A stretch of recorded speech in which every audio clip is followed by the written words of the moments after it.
স্বাস্থ্যমন্ত্ৰী অশোক সিংহল ডাঙৰীয়া মন কৰিব সোমবাৰে আপোনাৰ সতীৰ্থ মন্ত্ৰী অতুল বৰা বোকাখাতৰ এখন চিকিৎসালয়লৈ গৈছিল অসুস্থতাৰ বাবে নহয় তেওঁ হঠাৎ সোমাইছিল হাস্পতালখনৰ অৱস্থা পৰিদৰ্শনৰ বাবে বোকাখাতৰ শহীদ কমলামেৰী মহকুমা অসামৰিক চিকিৎসালয়ত প্ৰৱেশ কৰিছিল অতুল বৰাই হাস্পতালত সোমাই মন্ত্ৰীজনে ৰক্তচাপ পৰীক্ষা কৰাবলৈ বিচাৰিলে মন্ত্ৰীয়ে ৰক্তচাপ পৰীক্ষা কৰাব বিচৰাত আগবাঢ়ি আহিল চিকিৎসক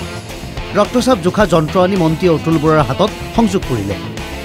পিছে যন্ত্ৰটোৱে মন্ত্ৰীৰ ৰক্তচাপৰ জোখ নেদেখুৱালে অতুল বৰাৰ ৰক্তচাপ নাই বুলি ডাক্তৰ উচাপ খাই উঠা নাই ডাক্তৰে জানেই মেচিনটো তেনেকুৱাই কেতিয়াবা চলে কেতিয়াবা নচলে যন্ত্ৰটো লিৰিকি বিদাৰি মন্ত্ৰীৰ হাতত আকৌ লগালে এটাৰ পাছত আনটো মেচিন লগালে যদিও কোনো উংঘামি নাই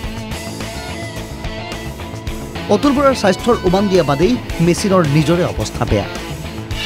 অৱশেষত তৃতীয়টো মেচিনে যেনিবা সাৰ পালে কেইবাবাৰো চেষ্টা কৰাৰ পাছত অতুল বৰাৰ ৰক্তচাপ জোখা হ'ল এখন হাস্পতালৰ নিত্য প্ৰয়োজনীয় মেচিনৰ অৱস্থা দেখি মন্ত্ৰীয়ে ভাল নাপালে লাজু পাইছে চাগৈ নিজৰ চৰকাৰৰ দিনত স্বাস্থ্যখণ্ডৰ ৰোগীৰ অৱস্থাটো দেখি না অভিযোগ এটা আছিল আজি প্ৰমাণ হৈ গ'ল সব হস্পিটেলখন আমাৰ সব সুবিধা লাগিব ভাই এইবিলাক সব কথাত মই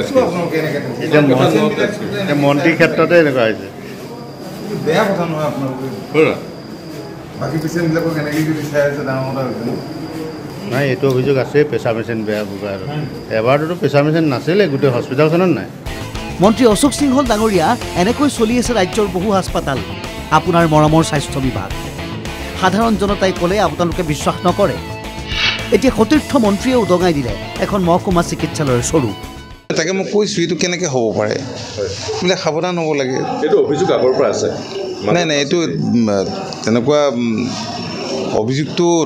উঠাটোৱে দুৰ্ভাগ্যজনক আৰু মই নিজেও আজি মই দেখিলোঁ গতিকে মই সেই ক্ষেত্ৰত যাৱতীয় ব্যৱস্থা ল'বলৈ কৈছোঁ চাওক এতিয়াতো সেই প্ৰেছাৰ মেচিনকেইটাৰ কথা আপুনি মোক সুধিছে আৰু মই নিজেও প্ৰমাণ পাইছোঁ এইবিলাকতো ঠিক কৰিব লাগিব নহয় আৰু চাফ চিকুণকৈ ৰাখিব লাগিব চিকিৎসালয়খন বহুত আশাৰে ৰোগীবিলাক আহে তেওঁলোকে যাতে প্ৰকৃত সেৱা লাভ কৰে তাৰ কাৰণে সকলোৱে সচেতন হ'ব লাগিব 100খন বিচনাযুক্ত মহকুমা চিকিৎসালয়ৰ এই অৱস্থা সাধাৰণ স্বাস্থ্য কেন্দ্ৰ বা সৰু সুৰা চিকিৎসালয়ত কি ব্যৱস্থাৰে চলি আছে সেয়া সহজ অনুমেয় মন্ত্ৰীৰ ক্ষেত্ৰতে এই অৱস্থা সাধাৰণ ৰোগীৰ চিকিৎসা কেনেদৰে চলে অনুমান কৰক মন্ত্ৰী অশোক সিংহল ডাঙৰীয়া বোকাখাতৰ পৰা ত্ৰিনয়ন বৰাৰ ৰিপৰ্ট NKTV+।